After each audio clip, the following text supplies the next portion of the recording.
15 hay expectativa y polémica por la designación del nuevo defensor del pueblo que en estos momentos habla en el mañanero de la ciudad de La Paz. Lo escuchamos. De sus funciones.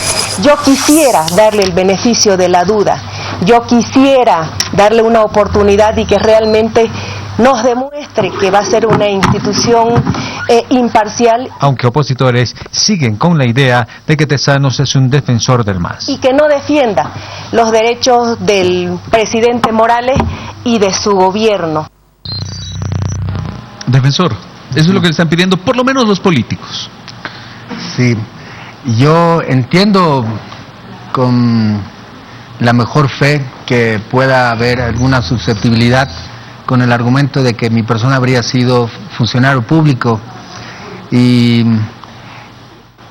todo puede ser visto como un pro y un contra. Tengo experiencia en la administración de recursos que te da el haber administrado ya alguna otra institución, que cabe decir que la defensa pública es una institución como el Ministerio Público con independencia funcional, financiera y administrativa. Y acepto también la visión de que se dé un beneficio de que con el trabajo se pueda demostrar que prima de responder y que sea también material y efectivo este rasgo necesario de la independencia de una institución como la Defensoría del Pueblo. Ya esta situación que se viene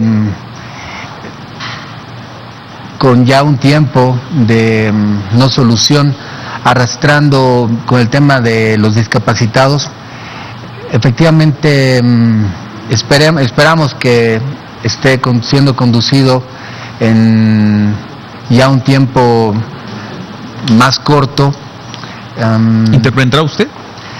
Estamos ya con las personas, con los documentos que se habrían ido suscribiendo.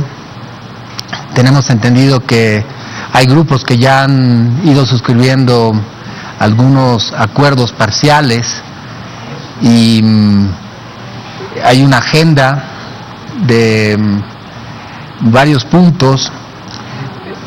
Entendemos que estas cuestiones, si bien son difíciles de prevenir, es necesario también atenderlas con toda la sensibilidad y el compromiso. Hemos visto que efectivamente hay una demanda inclaudicable de las personas discapacitadas. Es necesario ser equitativos y en esto hay que hacer algunas diferenciaciones. Las razones de la equidad indican tratamientos diferenciados, es decir, darle más al que tiene menos, y acá con ese criterio habría que priorizar al grupo de las personas con discapacidad muy grave. Perdón, a esta altura, defensor, ¿usted podría pronunciarse en el sentido de que es correcta o no la demanda de un bono o una renta de 500 bolivianos? Las cantidades son problemas de consensos. Lo que sí es que efectivamente se ve de los dos lados que hay una línea de poder arribar a un monto que no sea deficitario para el Estado. Todos los ciudadanos del pueblo boliviano se encuentran en la situación de pedir para su sector. Esto es legítimo, pero puede llevarnos a un déficit si no asumimos con una razón de sostenibilidad. Entonces lo que tiene que hacerse es establecer el monto que pueda ser una política sostenida en el tiempo, que no sea deficitaria y que no perjudique otras políticas integrales que tienen que hacerse para este grupo de hermanos. Estamos conversando con David Tezanos, defensor del pueblo. Tenemos algunas consultas también de nuestros colegas allá en Santa Cruz que se han sumado a esta entrevista a través de este contacto. Jorge Áñez está en la capital cruceña. ¿Qué tal, Jorge? ¿Cómo te va? Buen día. El gusto de saludarle a usted a través suyo a todo el país y por supuesto al invitado, a don David Alonso Tezanos Pinto Ledesma. Tenemos la información, a tiempo de saludarle, el defensor del pueblo, tenemos la información, se maneja la información de que usted sería de nacionalidad argentina, y la consulta es si trabajó en algún momento para el gobierno de los Kirchner. Perdón, no... Si usted es de esa nacionalidad argentina, como se ha cuestionado, y si trabajó para el gobierno de los Kirchner en algún momento. Sí, yo creo que las personas que han utilizado ese argumento, si consideramos que habrían accedido por el internet con algún buscador, puedan haber visto que hay un homónimo que no se me parece mucho físicamente. Un rasgo mío muy particular va a ser el parche en el ojo, y hay un ciudadano argentino que también responde al nombre de David Tezanos Pinto, y creo que es de Tezanos Pinto, ni siquiera es exactamente como el mío. Es decir, es un homónimo. Y ni tan homónimo, ni perfectamente homónimo.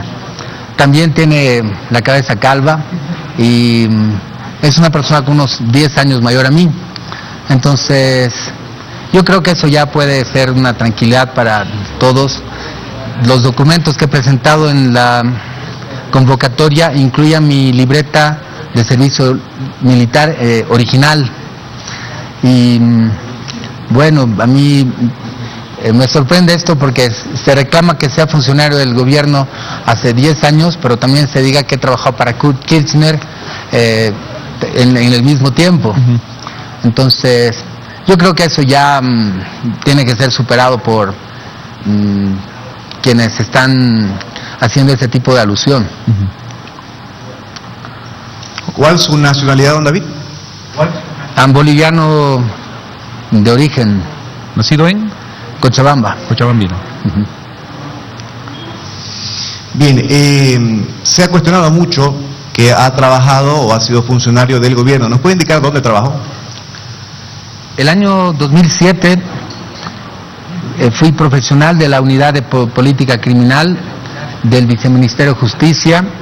Después soy defensor público en el año 2007-2008, director de Supervisión y Control el 2008 en Defensa Pública.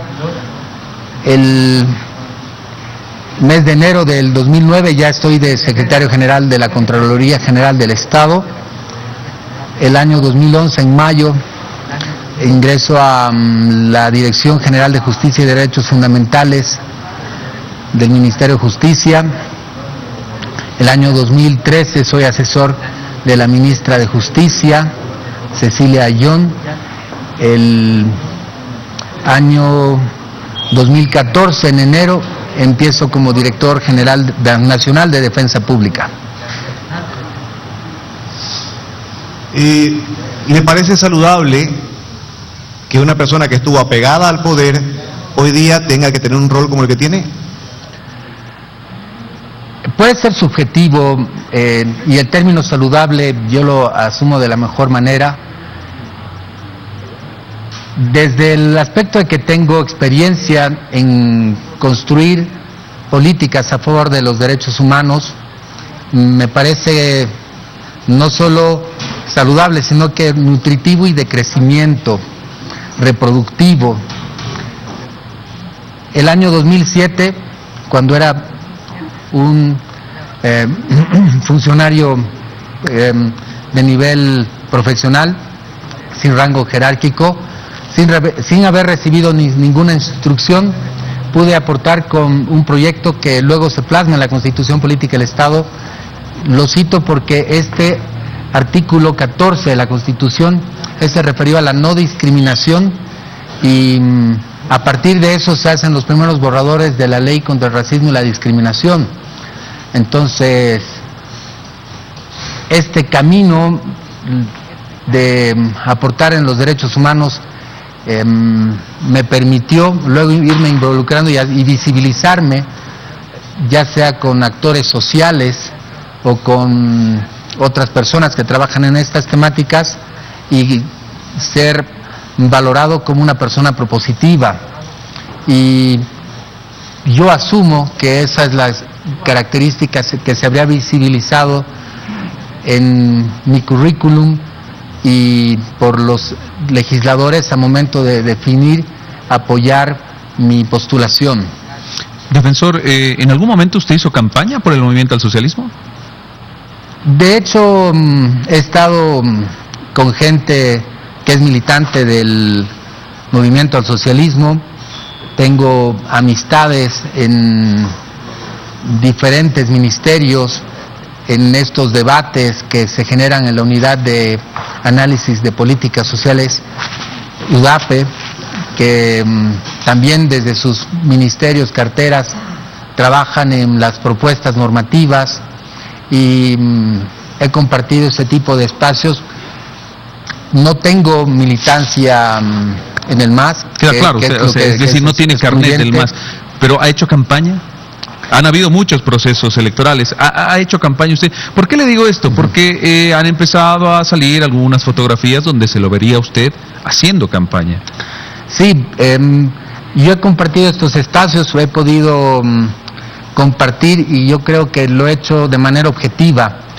El gobierno actual, dentro de lo que a mí me involucra con esta temática de derechos humanos, me ha permitido estar de manera activa y poder también realizar muchas expectativas personales. Entonces yo también me he visto en coincidencias de afinidad desde una visión, se puede decir, ideológica, con un sentimiento progresista, que es el que tienen que tener precisamente los derechos humanos, que es lo que siempre había soñado. Y esas afinidades o esas coincidencias, a partir del cargo que ocupa, que tiene que ser de imparcialidad, de neutralidad, ¿cómo lo alejan? Usted me acaba de hablar de amistades que tiene y todo aquello. ¿Cómo separar esas amistades o esas coincidencias de un trabajo que ya la población se lo está pidiendo? Porque claro, usted no es defensor de quienes apoyan al oficialismo o quienes apoyan a la oposición. Usted es defensor de todos. Así es.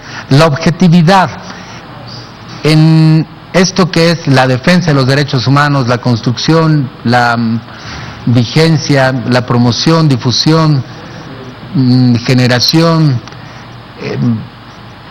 y lo que más se está enfocando, este tema de defender ante una hipotética vulneración de derechos, es mi mandato, mi misión, y en eso tengo que ser inclaudicable, y eso va a ser, yo creo que tangible, y se va a poder ver materialmente que estoy en el ejercicio de mi mandato.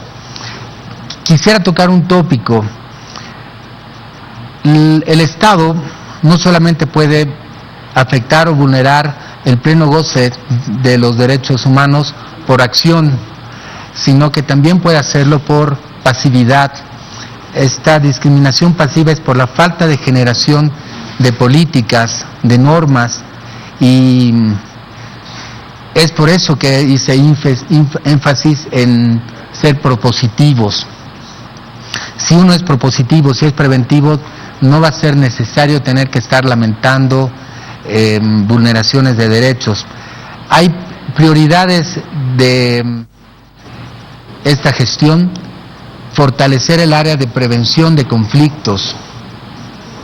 Tarea muy difícil. Esto es tan difícil como encargarle a una persona a resolver un conflicto de toma de rehenes, donde se tiene que tener toda la formación de cómo intervenir en este tipo de circunstancias que afligen, que son muy sensibles. Defensor, enseguida vamos a dar paso a nuestros compañeros en Cochabamba, estamos en Contacto Nacional también, comprenderá que hay consultas y hay interés sobre esta entrevista a nivel nacional, pero yo quiero preguntarle algo cortito. Usted dice el conflicto, prevenir el conflicto. Generalmente, no es la regla, pero generalmente el conflicto viene cuando el poder ejerce algún tipo de política o de presión contra el pueblo. De ahí surge, generalmente le digo, el conflicto. Y yo escuchaba el fin de semana lo que le decía el presidente: esperemos que el defensor me defienda a mí, que yo soy el más atacado, o defienda al Estado. Y yo se lo consultaba internamente. El Estado lo defiende la Procuraduría General, para eso se ha creado, ¿verdad? Y el presidente no creo que necesite al defensor del pueblo para que lo defienda. Es el presidente de Bolivia. ¿Qué comprende usted cuando le dice eso al presidente? ¿Qué criterio tiene cuando le da ese mensaje el primer hombre de este país? El espíritu de mediación, de ser una persona de consensos, de acercamientos, Quienes me han podido conocer, y espero que pueda percibirlo nuestra sociedad, se necesita empatía, se necesita mucha sensibilidad para poder trabajar en un sentido de hermandad. Los derechos humanos civiles, políticos, por ejemplo, tenían ese espíritu, la fraternidad. Un defensor del pueblo no podría ser una persona que solamente piense en uno de los lados. Siempre como una sociedad vamos a irnos manejando dialécticamente, y la dialéctica nos lleva a luchas, a logros. Precisamente los derechos humanos son una materia de luchas. Y en ese espíritu de Pero quien mediar, vulnera generalmente los derechos humanos es el poder, defensor, ¿o no? así es. Ese rasgo mediador, ese rasgo de que en caso de que se hayan vulnerado derechos, defender al pueblo, son ese encargo constitucional, ese encargo de la norma, del espíritu de la ley. Y lo que se puede notar es que hay esa también preocupación de que en este último tiempo se habrían dado algunos sucesos de que también habrían afectaciones a la policía, por ejemplo, ¿no? Pero hay que ser ecuánimes. Hay otros muchos casos en los que también la policía es vulneradora de derechos. Entonces, hay que ser muy integrales en este problema. Hay que generar fuerzas que puedan hacer que las partes que puedan estar en un conflicto siempre arriben a una solución pacífica. Si bien sabemos que los logros de derechos humanos son inclusive obtenidas a través de la violencia, esto podemos hacerlo con un reconocimiento seguramente de materialismo dialéctico, pero en estos tiempos que tenemos una democracia es lo más recomendable agotar el diálogo. Permítame, por favor, tenemos consulta desde Cochabamba. Paola Subieta está con nosotros. Paola. ¿Qué tal? ¿Cómo está? Buenos días, Juan Carlos. Saludamos al defensor del pueblo, al señor David Tesanos. Y sí tenemos alguna consulta. Mire, Arturo Murillo habló en Cochabamba a nombre de la bancada de Unidad Demócrata y ha anunciado impugnar esta designación de su persona como defensor del pueblo. Asegura que hubo algunas irregularidades dentro de este proceso. Han anunciado revisar paso por paso el proceso de su selección. También él ha señalado que duda que usted hable quechua. Bien, yo creo que hay una etapa que la ha asumido la Asamblea Legislativa y hubo una comisión conformada para tal. El senador, el diputado Murillo tiene atribuciones para ejercer. Había una etapa de impugnación, no sé qué otro canal pueda revisar, pero primero que yo como persona, independientemente de donde haya estado, he tratado de luchar por los derechos humanos. Y algún pequeño ejemplo: cuando yo ya estaba de secretario general de la Contraloría General del Estado, traté de estar en algunos medios defendiendo la ley contra el racismo y la discriminación, y eso que no tenía ningún mandato como secretario general de la Contraloría. Yo no necesito aferrarme a este cargo para trabajar por las personas privadas de libertad. Quiero hacer ver que ni me aferro ni dependo de un cargo para luchar por mis convicciones. El día de hoy puedo estar ahora hablando como defensor del pueblo, y para hablar de la injusticia en las cárceles, de luchar por el deshacinamiento, por defender la libertad de una persona, eso lo haré como abogado penalista que soy. Y mi respeto al senador Murillo, a las otras personas que hayan manifestado un criterio de la misma manera, y yo quedo... Tesanos. Sí. Señor Tesanos, una última pregunta. Ima Sutinki. Sutimi David Tesanos. Muy bien. Suma Punchay, muchísimas gracias. Pachi. Defensor, bien, es el tiempo... Ahí está lo que dice David Tesanos Pinto Ledesma, el cuestionado nuevo defensor del pueblo. Cuestionado porque fue funcionario de gobierno por el lapso de 10 años más o menos. Vamos a girar.